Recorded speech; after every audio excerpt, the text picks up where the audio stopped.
la chemise ensanglantée, un corps criblé de balles.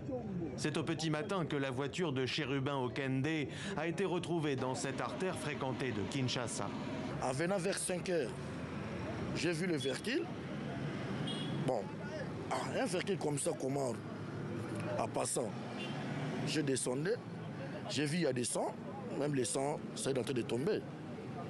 Non, je ne peux pas laisser comme ça. Comme si on a tué quelqu'un ici. Dans la matinée, la police scientifique est intervenue sur la scène du crime avant de déplacer le véhicule et d'emmener la dépouille à la morgue où la famille de Chérubin Okende est venue le reconnaître. Des proches qui affirment qu'il s'est rendu à la Cour constitutionnelle ce mercredi pour déposer une demande de report d'un rendez-vous prévu le lendemain concernant sa déclaration de patrimoine. C'est à partir de là que l'on perd sa trace. Cette affirmation de savoir si le regretté Chérubin Okende était venu ici à la Cour constitutionnelle, nous aurons la réponse. Présentement, je ne peux pas ni dire oui, ni dire non. Chérubin Okende, 61 ans, était un proche de Moïse Katumbi.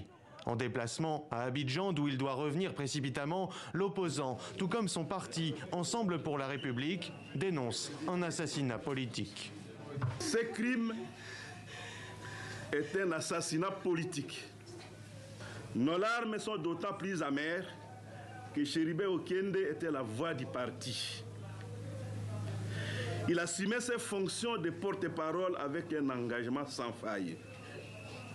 Ministre des Transports jusqu'en décembre dernier, Chérubin Okende avait démissionné peu après l'annonce par Moïse Katumbi de sa candidature à la prochaine présidentielle.